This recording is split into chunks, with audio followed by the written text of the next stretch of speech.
बिस्मिल्लाहिर्रहमानिर्रहीम।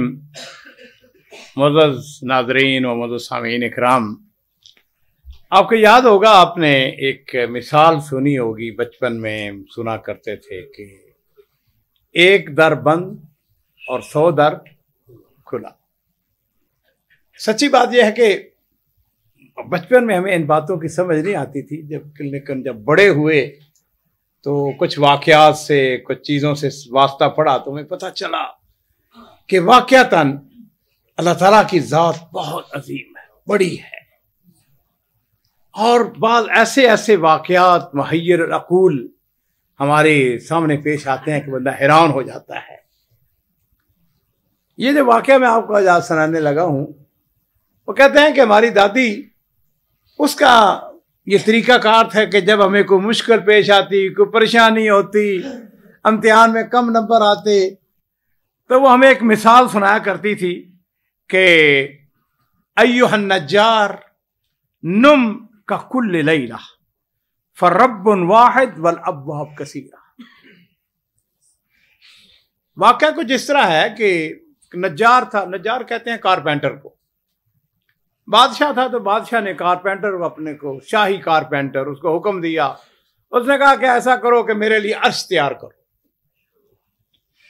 और अर्श क्या होता है? कुर्सी। हमें उस वक्त तक नहीं पता था कि अर्श, हम पता नहीं क्या समझते थे उसको। लेकिन जिस वक्त हम इस्तांबुल में गए और वहां पर वो तोप कापी में अर्श देखा तो हमें पता चला कि इतनी बड़ी तोप चीज नहीं होती है।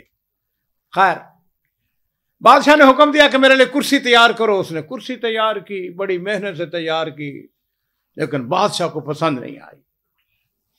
तो बादशाह ने अपने तौर पर फैसला कर लिया कि इसको कत्ल करवा देना है।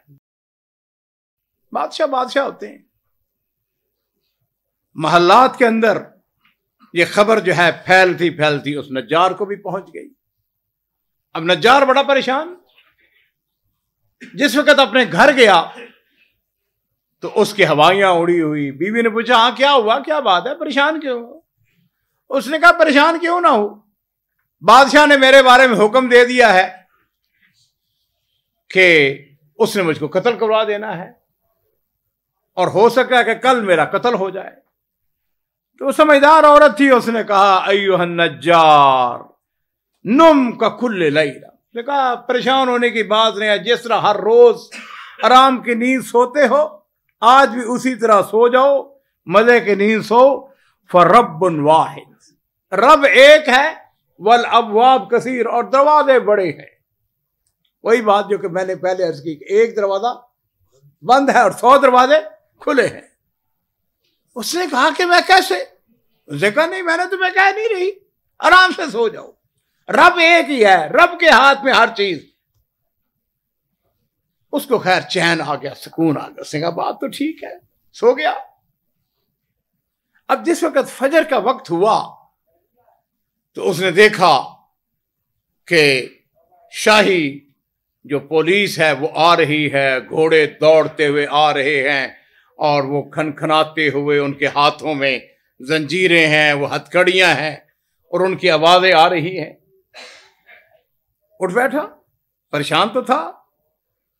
अब उसको यकीन था 100% कि ये आएंगे और मुझे हथकड़ी लगाएंगे और मुझे जाके, आदाम अरबी में ज़बान में कहते हैं जिसको फांसी लगाना होता है, मुझको फांसी लगा देंगे। उसने क्या किया? उसने दरवाजा खोला और दरवाजा खोलते ही उसने अपने दोनों हाथ जो है वो बाहर ऐसे कर दिए। तो जो पुलिस का सरबराह था, जिसकी सरकर्दी में वो पूरी गार्ड आ रही थी, उसने कहा, तुमने आगे हाथ क्यों किए हैं? उसने कहा, मैंने इसलिए हाथ किए हैं कि मुझको गिरफ्तार करो, जिसके लिए तुम आए हो। उसने कहा, तुम्हें किसने कहा कि हम तुम्हें गिरफ्तार करने के लिए आए? तो उसने कहा, फिर ये शोर शराबा, ये सारी गार्ड, ये सारी पुलिस है जी, ये सारे क्यों आए हो मेरे पास? उसने कहा, बात यह है कि रात हमारे बादशाह का इंतकाल हो गया है और हम तुम्हारे पास इसलिए आए हैं कि तुम उसका जाके ताबूत तैयार करो ताकि हम उसको दफन कर सकें। उसने पीछे मुड़ के देखा, उसकी बीवी खड़ी थी। उसने उसको वही बात कही। उसने कहा, तूने सच कहा था कि नुम अय्युहन नज्जार नुम का कुल्ले लैलतिन फरब्बुन वाहिद वल अब्वाब कसीरा। रब एक है, दरवाजे बहुत खुले। मेरे अजीजों, मैंने आपको ये मैसेज देना है, आपको ये पैगाम देना है। अल्लाह ताला की तरफ से बेशुमार रहमतें हैं, करम नवाजी हैं। बाज़ का ऐसे लगता है मुश्किल तरीन वक्त आने वाला है, लेकिन सुबहान अल्लाह, अल्लाह ताला की तरफ से ऐसी मर्सी होती है, ऐसा मेहरबानी होती है, आदमी को पता ही नहीं चलता है। तो इंशाअल्लाह नुम का कुल्ले लैलतिन, आप भी आराम से मजे की नींद सोया करें। रब्बुन वाहिद वल अब्वाब कसीरा, दरवाजे बहुत खुले हैं इंशाअल्लाह।